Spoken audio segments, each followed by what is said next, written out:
그때 예수님께서 여러 가지 비유로 수석 사제들과 백성의 원로들에게 말씀하셨다. 하늘나라는 자기 아들의 혼인잔치를 베푼 어떤 임금에게 비길 수 있다. 그는 정도를 보내어 혼인잔치에 초대받은 이들을 불러오게 하였다. 그러나 그들은 오려고 하지 않았다. 그래서 다시 다른 정도를 보내며 이렇게 일렀다. 초대받은 이들에게 내가 잔치상을 이미 차렸어. 황소와 살찐 짐승을 잡고 모든 준비를 마쳤으니 어서 혼인잔치에 오시오 하고 말하여라.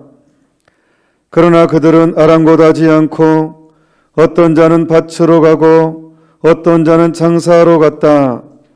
그리고 나머지 사람들은 정도를 붙잡아 때리고 죽였다. 임금은 진노하였다. 그래서 군대를 보내어 그 살인자들을 없애고 그들의 고울을 불살라 버렸다. 그러고 나서 정들에게 말하였다. 혼인잔치는 준비되었는데 초대받은 자들은 마땅하지 않구나. 그러니 고울 어기로 가서 아무나 만나는 대로 잔치에 불러오너라. 그래서 그 정들은 거리에 나가 악한 사람, 선한 사람 할 것 없이 만나는 대로 데려왔다. 잔치방은 손님들로 가득 찼다. 임금이 손님들을 둘러보려고 들어왔다가 혼인예복을 입지 않은 사람 하나를 보고 친구여, 그대는 혼인예복도 갖추지 않고 어떻게 여기 들어왔나 하고 물으니 그는 아무 말도 하지 못하였다. 그러자 임금이 하인들에게 말하였다. 이자의 손과 발을 묶어서 바깥 어둠 속으로 내던져 버려라. 거기에서 울며 이를 갈 것이다. 사실 부르심을 받은 이들은 많지만 선택된 이들은 적다. 주님의 말씀입니다. 그리스도님 찬미합니다. 오늘 복음은 조금 미스테리한 부분이, 해석하기가 상당히 어려운 부분이 있습니다. 이게 무슨 뜻일까? 이거 어떻게 해석해야 되지? 아마 한 번쯤은 아니 착한 사람 악한 사람 다 데려오라고 해놓고 아니 여기 착한 사람만 데려온 게 아니란 말이에요. 악한 사람도 다 데려오라고 했어요. 그런데 성서를 통해서 어떤 사람은 친구를 통해서, 어떤 사람은 사제를 통해서, 어떤 사람은 수녀님을 통해서, 어떤 사람은 어떤 사건을 통해서, 어떤 사람은 어떤 고통을 통해서 초대를 받습니다. 어떤 식으로든지. 그리고 직접적인 응답이 이제 세례 성사하고요. 제가 서로 또 본당 신부할 때 손님이 한번 오셨고 저랑 같이 좀 살았는데 그분은 저보다 앞서 서로 또 본당 신부였습니다. 지금 멕시코로 돌아가셨는데 가달루페 신부님이십니다. 신부님이 이제 1980년도 초에 말과 초 본당 신부였습니다. 당신이 경험한 이야기를 저한테 얘기해 줬어요. 직접 경험한 이야기를 제가 직접 들었습니다. 신부님이 주일날인가 강론을 했어요. 소로토 환우성당에서. 소로토는 성당이 두 개가 있어요. 조그만 섬 안에 직원성당, 한우성당. 이제 한우성당에서 이제 이렇게 미사를 하는데 강론을 그날 이런 강론을 했대요. 하느님께로부터 온 것은 다 좋은 것입니다. 하느님께로부터 온 것은 다 좋은 것입니다. 이 강론에 듣고 있던 한우 한 분이 엄청나게 상처를 받았습니다. 화가 머리끝까지 났습니다. 상처가 됐습니다. 그래도 중간에 안 나가고 다행히 참고 미사 끝나자마자 다시는 내가 성당 안 나와 하고 그냥 가버렸습니다. 속으로. 이제 아무도 모르고 이 사건에 대해서. 그리고 몇 개월이 지났습니다. 수개월이 지났습니다. 할아버지께서 몸이 엄청 아프셨습니다. 이제 거의 사경을 헤매고. 그래서 이제 옆에 사람이 이제 봉송체를 부탁을 했습니다. 할아버지가 요청한 게 아니라. 그래서 신부님이 이제 왜 이제 안 보였죠. 아프다는 소식 듣고 성체 모시고 이제 할아버지 찾아갔습니다. 뭐 신부입니다. 누구 신부입니다. 예, 성체 모시겠습니까? 모시겠다고. 그리고 이제 정말로 할아버지가 경험 없이 이제 이렇게 모시고 이제 아주 정성스럽게 성체를 모시고 신부님이 일어나려고 하는 순간 잠깐 신부님 저한테 시간 좀 내릴 수 있냐고. 그럽시다 하고 자리에 앉으셨어요. 신부님, 수개월 전에 하느님께로부터 온 것은 다 좋은 것이라고 말씀하셨죠, 신부님. 그러니까 생각해 보니까 그런 것 같아요. 네. 그랬는데 신부님, 저 이 말 때문에 엄청 상처받았습니다. 너무 고통스러웠습니다. 신부님이 너무 미웠습니다. 혹시 여러분 이 말에 혹시 상처받으신 분 계십니까? 하느님께로부터 온 것은 100% 좋은 것입니다. 신부님이 당황하셔가지고 아니 그럴 의도로 강론한 게 아닌데 하느님께로부터 온 것은 다 좋은 것이어서 그렇게 말을 했는데 상처를 받았어요. 아니 왜 상처 받으셨습니까? 라고 하니까 신부님, 저는 나이 4살 때 소록도에 들어왔습니다. 4살 때 소록도에 들어왔어요. 아마 그때 소록도 들어온 케이스가 진짜 흔한 경우가 아니거든요. 아마 그때 당시 옛날에는 피부병도 그냥 막 집어넣어 버리는 적도 있고 또 부모가 오면 따로 들어오는 경우도 있고 뭐 아무튼 그건 잘 모르겠지만 4살 때. 근데 이 할아버지는 한센병인 거예요. 평생을. 저는 나이 4살 때 소록도에 들어와서 평생을 이곳에 살았습니다. 그런데 저는 이런 고통을 평생을 이 한많은 인생을 살고 있는데 그런 나한테 하느님한테 온 것은 다 좋은 것입니다라고 했다는 거예요. 사실 이 병 내가 원했나요? 여러분 태어난 거 내가 원해서 태어났습니까? 여러분 이 자리에 앉아 계시고 여러분 지금 유튜브로 아니 밴드로 방송 보시고 계시죠? 여러분 중에 혹시 이 미사를 함께 보시는 참석하신 분 중에서 이 세상에 태어날 때 내가 선택해서 오셨나요? 나 원하지 않았어요. 내가 원하지 않았어요. 이 삶. 할아버지 입장에서 당연히 하느님한테 온 것은 100% 좋은 것입니다라고 했는데 나 인생 원하지도 않았어요. 나병, 한센병 내가 원하지도 않았어요. 그런데 나는 이 한만한 인생을 사는 거예요. 평생 소록도에서 살았어요. 그런 나한테 하느님한테 온 것은 100% 좋은 것입니다. 상처가 됐어요. 어떻게 이것을 좋다고 얘기할 수가 있냐. 나이 어려서 그 갓난아이 때 와가지고 아무것도 모를 때 와서 평생을 그때 당시 80년대 소록도는요. 그나마 79년도 80년 그때 본당심 하셨거든요. 교황님이 1984년도에 오셨거든요. 요한 바로 2세께서. 천지가 개벽할 일입니다. 교황 요한 바로 2세께서 한국에 온 것도 엄청난 일이죠. 교황님이 대한민국에 온 것도 역사상 최초의 창세 이래 최초의 사건이죠. 창세 이래. 그런데 세상에 교황님이 찍었어요. 소록도 가게 해달라고.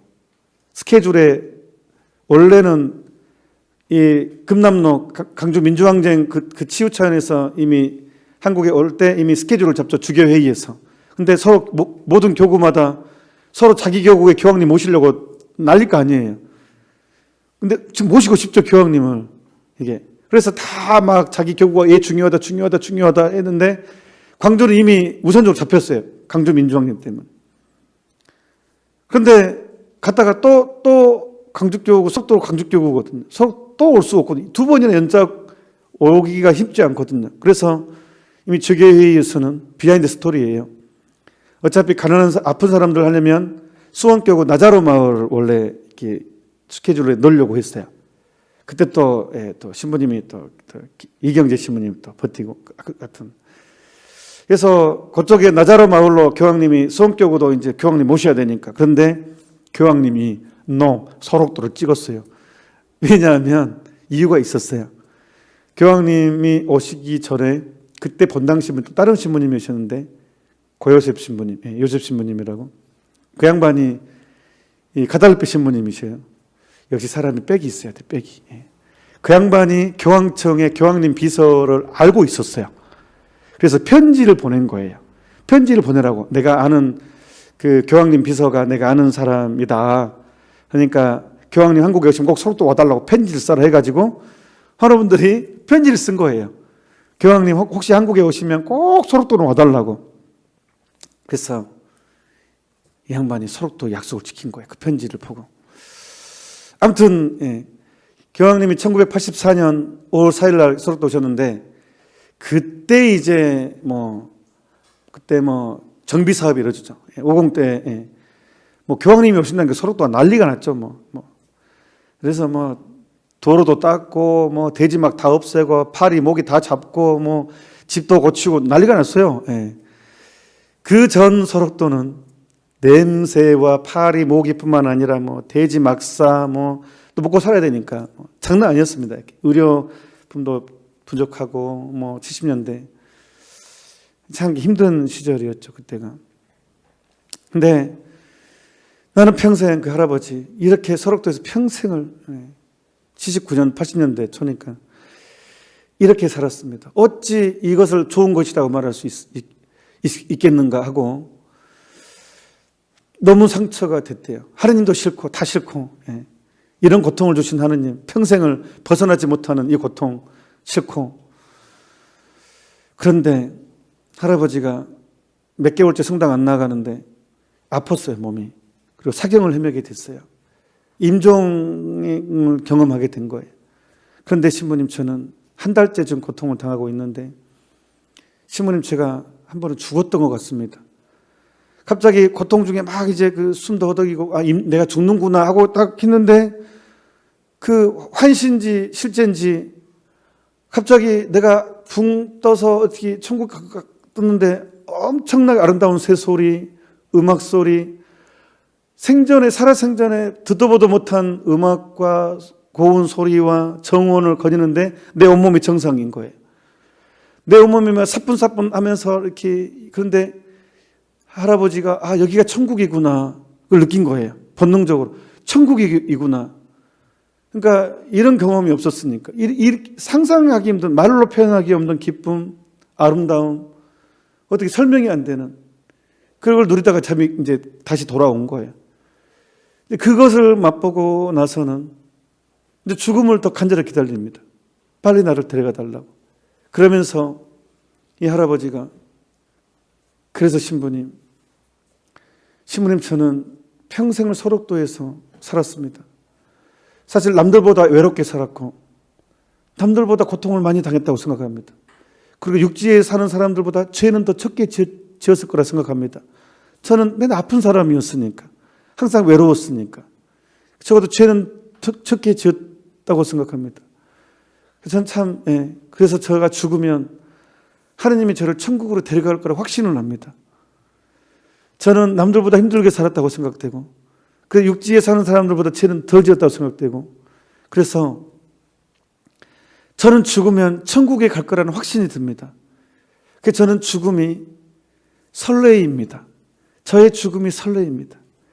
그래서 신부님의 강론은 맞습니다. 옳은 강론이었습니다. 하느님께로부터 온 것은 100% 좋은 것이었습니다. 신부님 강론은 맞습니다. 이렇게 고백을 했습니다. 그리고 실제로 얼마 안 있어서 돌아가셨습니다.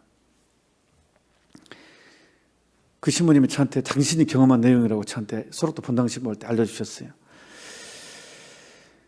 저는 고통의 신비를 거기서 완벽하게 이론적으로는 제가 이해했지만 실제로 듣고 정말 감동이 됐습니다. 우리는 시편 말씀에 이런 소리를 들었습니다. 눈물로 씨 뿌리던 사람들, 기쁨으로 곡식단 거두리이다. 예수님께서 가난한 사람들아 너희는 행복하다. 지금 우는 사람들아 너희는 행복하다. 지금 박해받는 사람들아 너희는 행복하다라고 했습니다. 어떻게 행복할 수가 있겠습니까? 근데 행복할 수 있다고 얘기한 것은 죽음이 끝이 아니고 죽음의 삶의 시작이기 때문에, 천국의 시작이기 때문에 선택받은 이들, 초대받음에 응한 사람들은 그게 바로 천국의 시작이고 영원한 생명의 완성이기 때문에 그래서 행복한 것 아닙니까? 인생은 기껏해야 70년, 근력이 좋아야 80년. 그나마 슬픔과 고생이라고 했습니다. 아무리 좋은 것 많이 누려도요, 인생은 외롭습니다. 아니, 아무리 돈 많다고 안 늙습니까? 아무리 권력이 좋다고 힘 안 빠집니까? 다 빠집니다.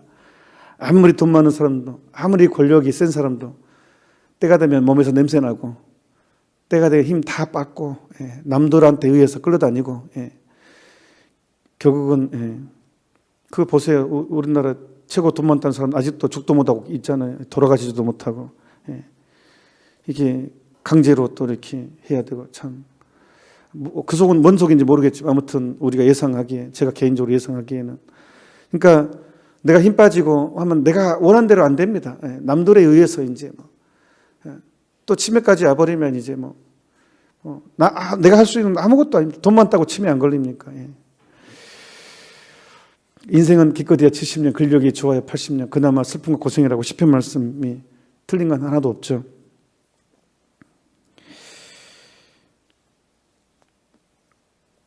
그래서 여러분, 지금 불행하다고 생각하는 게 불행이 아니고 지금 행운이라고 생각하는 게 행운이 아닐 수 있다는 것입니다. 그래서 첫째가 꼴찌가 되고 꼴찌가 첫째가 되고, 인생은 모릅니다. 죽을 때 모든 게 결정됩니다. 어떤 상태로 죽느냐, 죽을 때 모든 것이 결정됩니다. 그런데요, 젊었을 때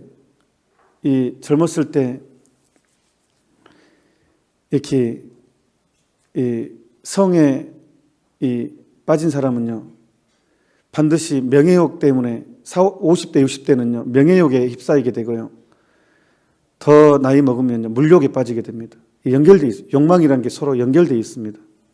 그러니까 계속 회개의 기회를 계속 미룬다면요, 사람이 완고하게 됩니다.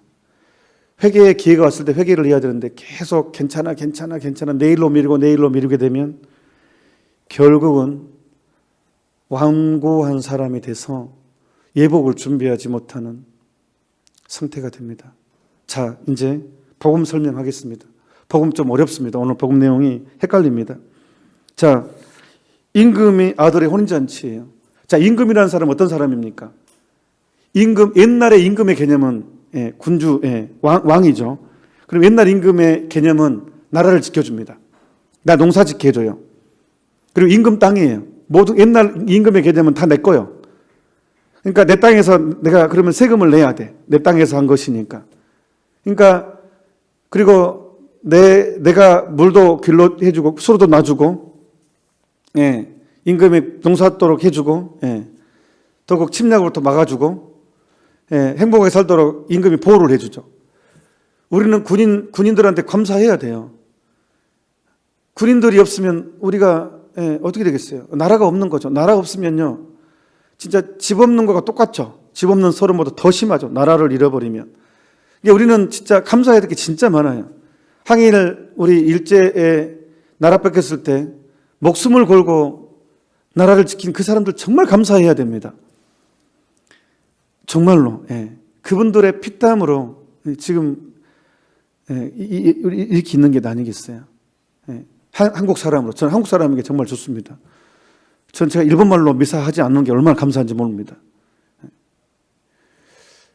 그분들의 노력에. 그러니까 임금은 그 역할을 하죠. 국민의 주권을 지키고 나라를 보호하고. 그러니까 왕이 그런 개념이란 말이에요. 왕의 아들이니까 얼마나 좋은 축제예요. 마땅히 감사할 날이죠. 그래서 우리나라는 너무 폭군이 많아서 왕 그러면 약간 정말 피하고 싶다.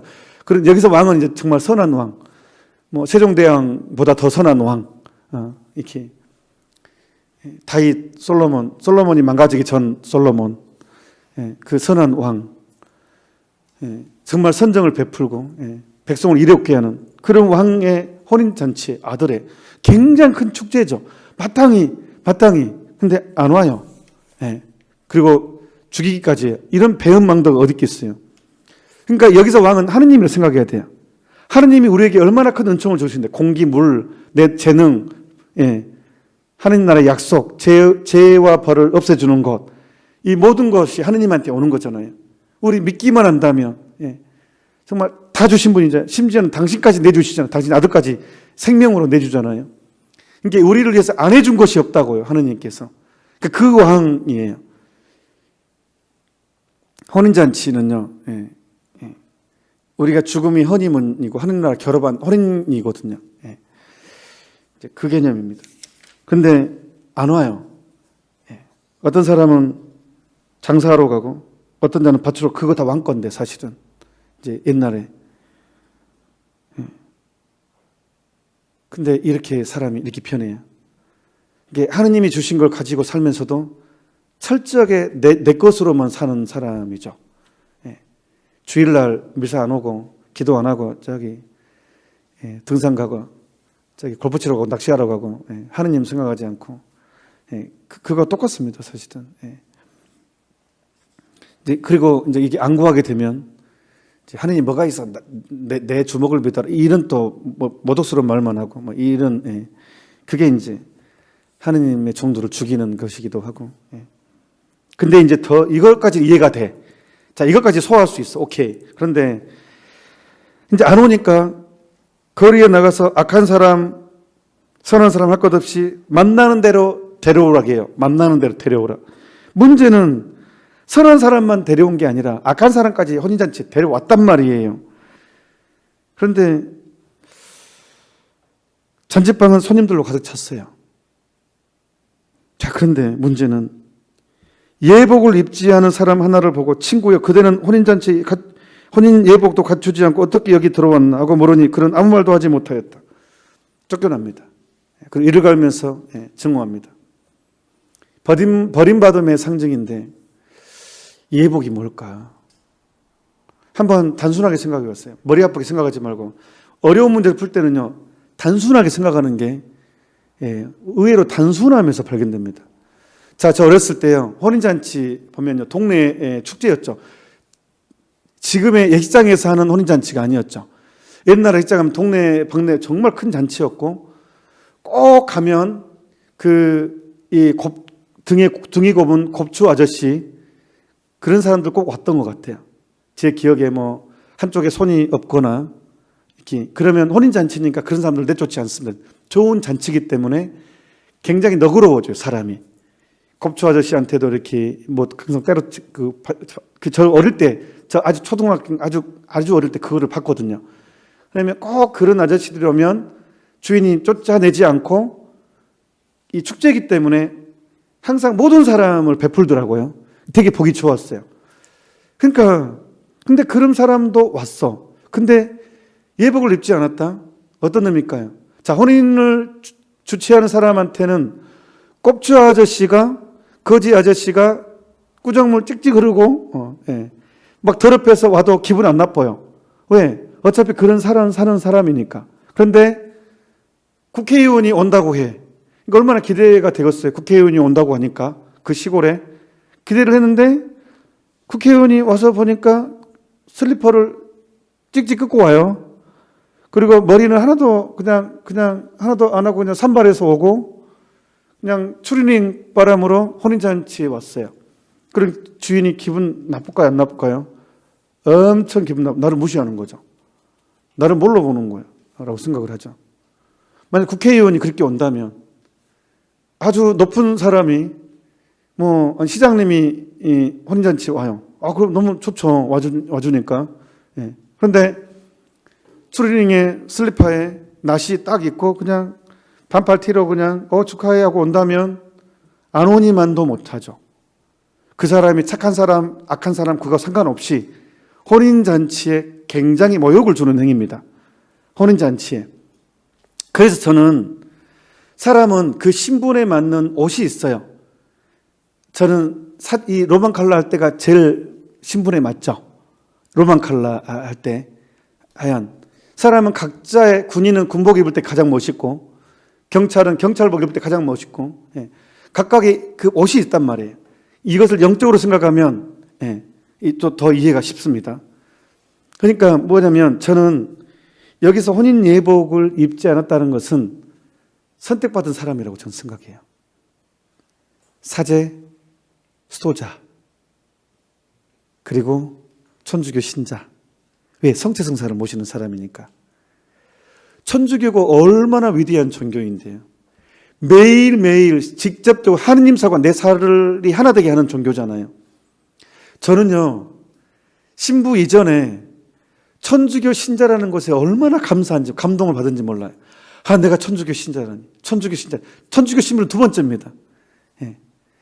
내가 세상에 천주교 신자라니. 세상에 그 많은 종교가 있는데 그 많은 종교를 내가 안 가고, 저는 이제 고등학생 때 세례를 받았으니까 그게 얼마나 감동인지 몰라요. 하느님을 체험한 이유, 이 종교가 이렇게 위대한 종교가 어떻게 있을 수 있을까? 물론 다 모든 종교는 자기 종교가 다 좋다고 하지만 뭐 그런 차원이라 말하면 할 말은 없지만, 저는 이 성체성사 때문에 실제, 상징이 아니고 실제, substantia, 실체 변화란 말이에요.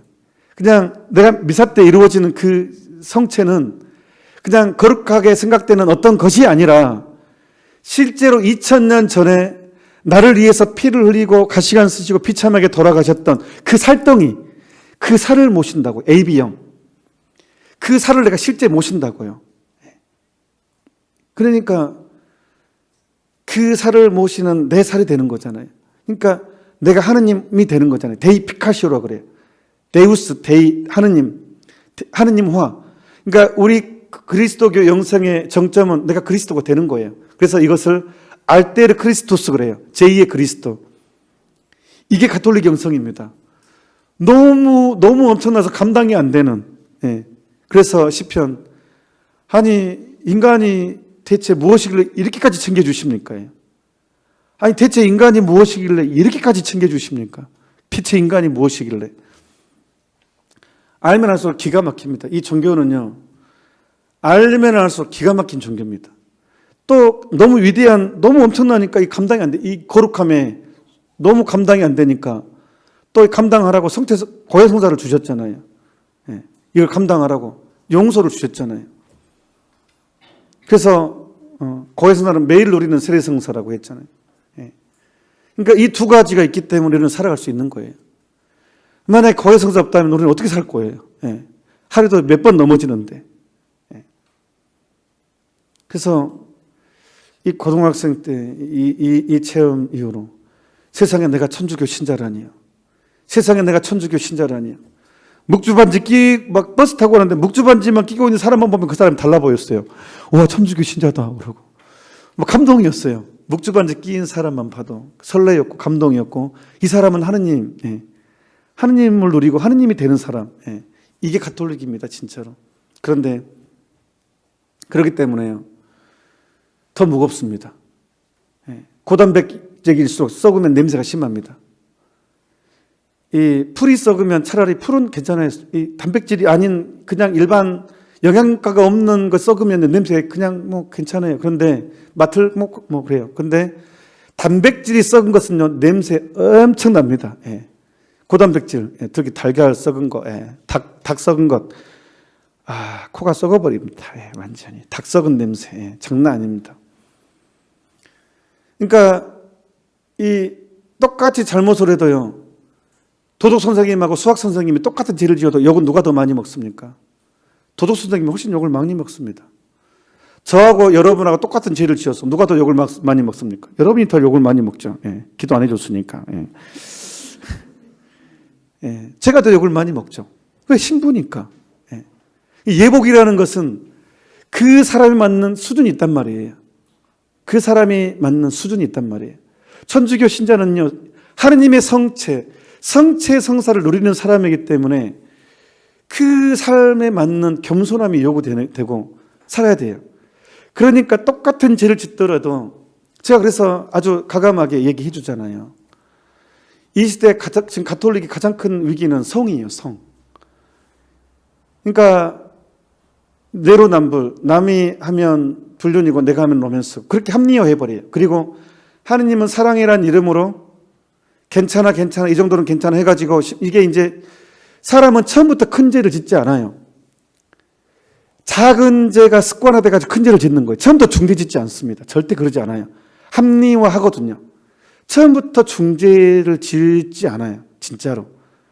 작은 죄가 길들여져서 큰 죄를 짓게 됩니다. 중죄를 짓게 됩니다. 예. 그러니까 마귀는요, 처음부터 큰 거를 가지고 오지 않아요. 작은 것을 던져서 계속 따라오게 하고 무감각하게 해져가지고 큰 죄를 짓게 하고, 이미 큰 죄를 지었을 때는요, 이 양심 마비가 돼서 이것이 이제 못 느끼게 하는 거예요. 양심의 마비를 가져오게 해요. 별거 아닌 것처럼 생각하게 돼요. 예. 그러니까 중죄를 짓고도 성죄를 모신다고요. 그러니까 쉽게 말하면요, 더 적나라하게 얘기해 줄까요? 불륜죄를 지었어. 그 다음날 성죄 모셔요. 성당 가서. 안 모시면 남들이 이상하게 보니까. 괜찮아, 그 정도는 괜찮아. 이렇게 이거는 높은 사람, 낮은 사람 다 그런 사람 되게 많아요. 예. 많은 것 같아요. 예. 제가 봤을 때는 저도 이제 사제생활 20년 했으니까 말은 안 해도 나름대로 그 분위기도 보고 있을 거 아니에요. 아이고, 신부들도 여러분도 많이 들어봤을 거 아니에요. 말을 안 해서 그렇지. 그러니까 다들 그렇게 합리화하고 산다고요. 저는 그래서 가슴이 아픈 거예요. 오히려 천주교를 몰랐으면 차라리, 물론 천주교 알아야죠. 그래도. 근데 이 독성죄 때문에 저는 그래서 너무 가슴 아파요. 이게 오히려, 그러니까 유대인들이 더 악한 처지에 떨어졌잖아요. 예수님을 더 잔인하게 박해하고. 성녀 파우스티나 일기에 보잖아요. 성녀 파우스티나 일기책에 보면 어떤 내용이 나오냐 그러면, 예수님을 이제 고문을 하고 채찍을 찌르는데 가장 잔인하게 채찍질하는 사람이 사제 수도자였대요. 수녀님, 파우스티나 수녀님이 일기책 보세요. 찾아보세요. 그 나와요. 파우스티나 수녀님이 그 환시를 보는데 예수님을 가장 잔인하게 매질하고 채찍질을 하는 사람이 사제 수도자였습니다. 가장 큰 비명을 지릅니다. 사제 수도자가 때리는 채찍이 가장 고통스럽게 때립니다. 그러니까 그만큼 이 영적인 것이 썩으면 더 크게 타락한다는 거예요. 그러니까 이것도 해결하지 못하게 괜찮아 이 정도는 괜찮아, 지옥도 없애버렸죠. 그리고 사랑이니까 괜찮아, 죄를 합리하게 만들었죠.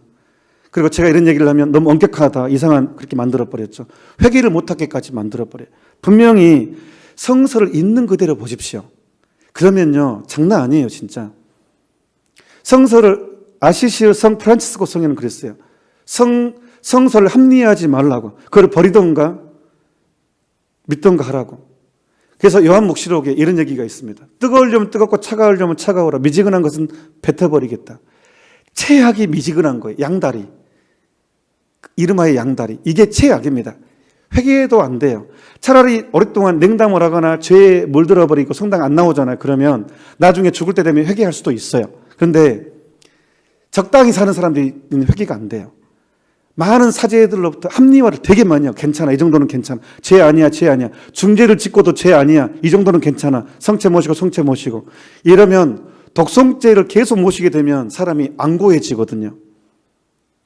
이게 거룩한 것에 쉽게 생각을 하게 되고, 이 비아냥거리게 되고, 거룩함 앞에서 비웃게 되고, 사람이 그렇게 변해요.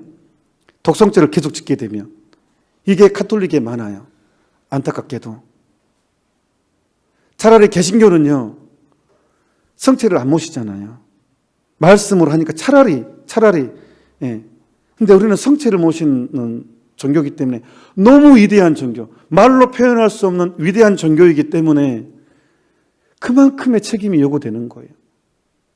그만큼의 행동이 요구되는 거예요.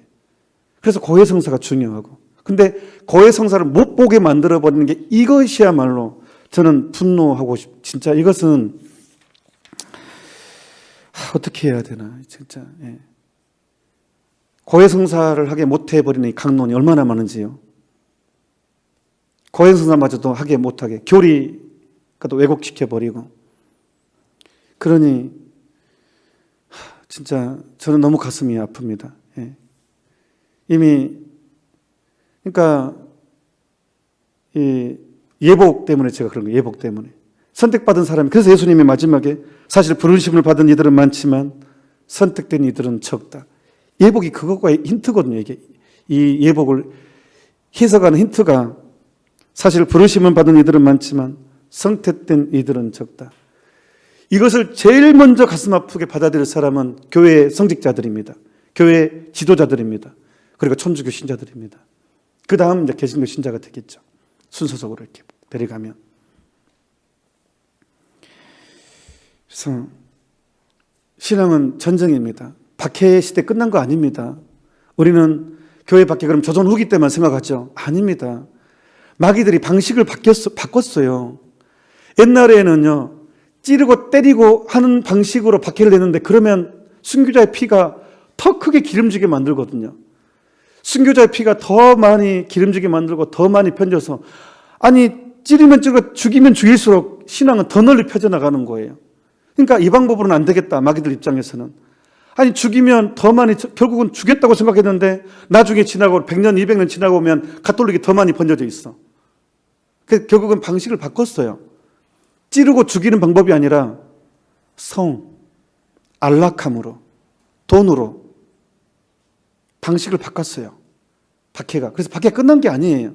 더 잔혹한 박해 시대예요. 이 시대에는 스크린으로, 영상으로, 스포츠로. 왜? 하느님보다 더 좋게 만들어요. 그러니까 우상숭배가 뭐예요? 하느님은 내 삶의 첫 자리여야 되는데 첫 자리에 있어야 될 하느님이 그 자리에 없고 다른 어떤 것, 낚시, 야구, 뭐 그런 거, 골프, 등산, 하느님이 있어야 될 첫 자리에 내 자식이 있거나 취미생활이 있다면 그게 우상숭배죠. 하느님이 없어 그 자리에, 내 인생의 첫 자리에. 그게 우상숭배 아닙니까? 제가 지금 잘못 말하고 있는 것입니까? 그렇다면 저를 좀 가르쳐 주십시오. 지금은요, 조선 후기 때보다 훨씬 혹독한 박해 시대라는 것은 진짜 들었기가 있는 사람은 알아들으십시오. 저는 이런 말을 안 할수록 저는 편하게 삽니다. 저 이제 20년 했고 그냥 저 조용히 그냥 내 하고 싶은 거 이런 말 안 하면요 저도 편하게 산다니까요. 저 나름 이제 뭐 할 만큼 한 건 아니지만 그래도 조용히 살면 얼마나 좋은 인생입니까? 어떤 책에는 하루 일하고 6일을 노는 남자라 하대요. 사제를. 나 그렇게 살 수 있어요. 예. 미사만 하면 안 하면 되는데 예. 완전 편하게 살 수 있어요. 근데 왜 제가 이러겠습니까? 왜 굳이 제 양심상 어쩔 수가 없는 거예요. 나 신부니까. 제가 틀렸으면 좋겠어요. 하지만 사실이라면 어쩔 겁니까? 이 엄청난 사건, 영원한 생명을 어떡할 거예요? 한번 돌릴 수도 없는데, 내가 죽어서 하느님 앞에 갔는데 이게 아니네, 진짜네, 물릴 수가 없잖아요. 그러니까 좀 마음을 강하게 먹어야 됩니다. 이 시대에. 그리고 용기를 가지셔야 됩니다. 복음을 있는 그대로 해석하려고 노력해야 됩니다. 안 되면 울면서 성모님께 매달려야 됩니다.